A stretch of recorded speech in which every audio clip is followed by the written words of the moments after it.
Shalom, shalom, welcome back to the channel. This is a friendly reminder to not let your leverage go when you come to Africa. And so when you're traveling to these countries in Africa, we, as you guys know, if you've been around here for any length of time, you know that we have been traveling Africa for the past 4 years. It'll be 4 years in August of 2020. And people are always in the comments like, how do you do that? Oh my gosh, there's no jobs there. What do you do? All these questions, okay? And so y'all know if you're subscribed, and if you're not subscribed, I suggest you subscribe and go binge watch all the other videos. What we do, we are entrepreneurs. We have our businesses incorporated in America to give us leverage overseas, because we have been telling y'all there's no point in living in America with such a high cost of living. So you need to get to a place where you can have some leverage with your US dollar. Hey, please stop bouncing that ball. Where you can have some leverage with your US dollar, okay? That means going to a place with a 60 to 118% lower cost of living. That means going to a place that's visa-free for African Americans, for Americans, I should say, right? That means leveraging the business that you could be incorporating before you leave.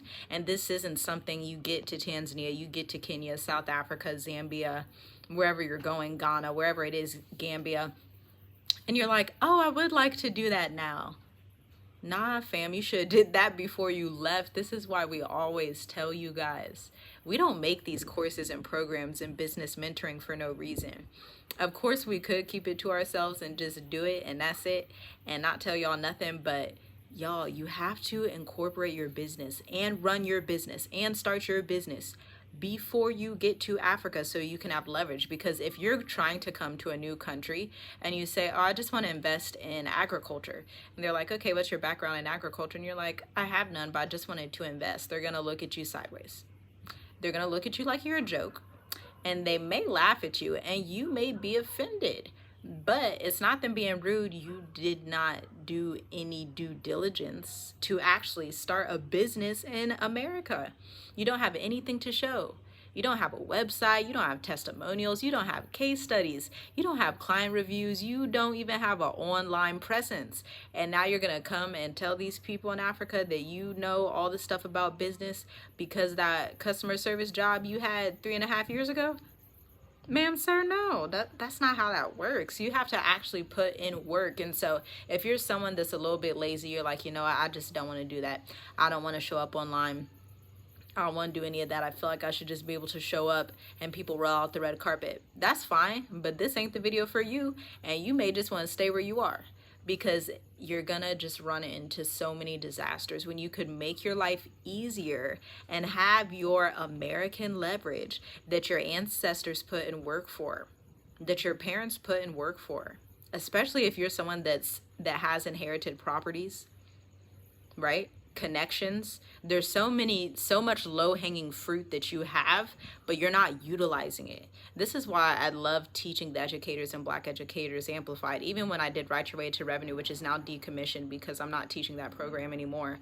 But even when I was teaching people in there, people just didn't see all of these gold mines and opportunities that they had right in America. But then we want to come to Africa and say, oh, well, I didn't start the business. I didn't have a track record, a website or anything like that. But I just thought that since I'm American, come to Africa, y'all would just want me to invest.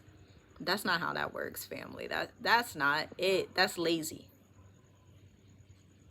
We're gonna pause and let that soak in. That's lazy. So don't be lazy coming to Africa. That's just foolish. There's no better word. It's ignorant, it's foolish, all of the above.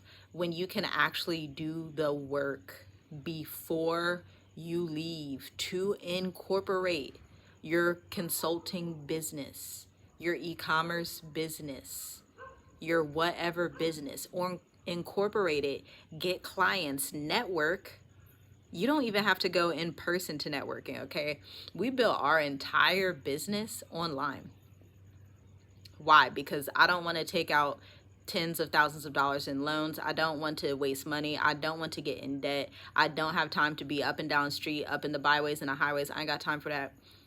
We don't got time for that. We have 5 kids and we enjoy raising them from our home. And so we built a home-based business in America before moving abroad so that we have that leverage of having our own income that is not reliant on a W-2, not reliant on somebody's teaching job, not reliant on somebody's customer service, whatever layoffs, tech layoffs, not reliant on any of that, to where the content that I create, what I create is my cash ATM.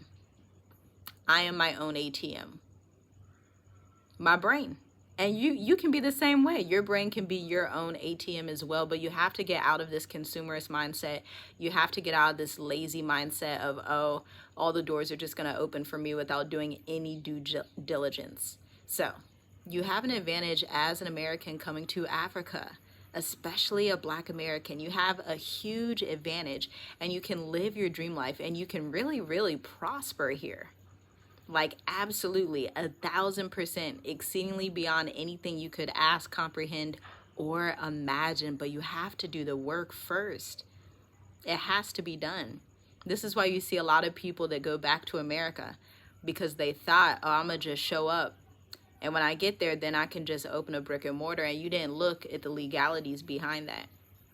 You didn't look at which economies actually want digital entrepreneurship and consulting. You didn't look at which economies actually had rebates and waivers and all of these different things. And so there's a lot of complexities and nuances and intricacies.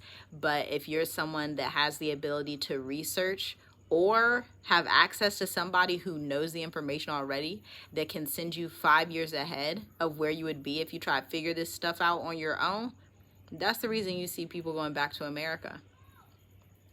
Because the research isn't there. And it's not just, oh, let me go schedule a consultation with somebody. And y'all know we don't do consultations. Maybe 2-3 times out the year. We just don't. We don't have time for it. We're too busy with the marketing agency and the creative agency. We just don't have time. And so if you're someone that's like, oh, I'm going to just do one consultation, that's not going to cut it. You're going to have to look at the business side of things. Do you know how to bring a product to market in Africa?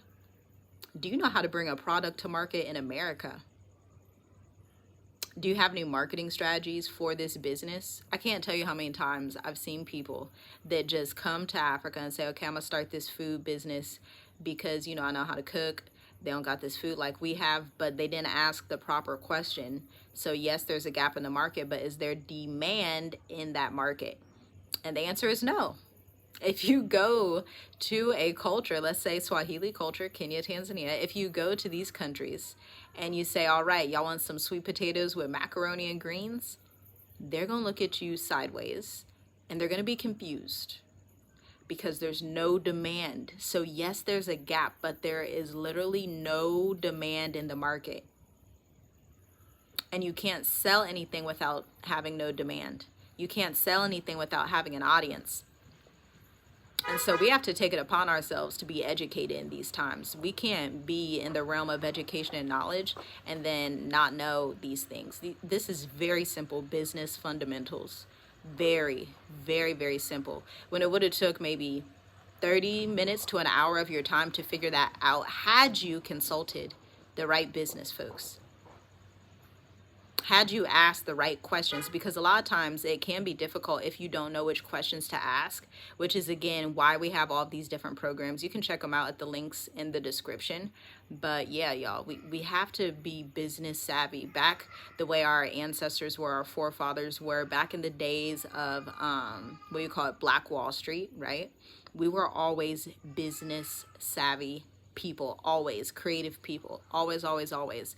And so it's just recently that they started bombing and tearing stuff down and just stopped us from getting funding and all these things. But this is your opportunity to have that leverage back, especially if you go to a market like Ghana, South Africa,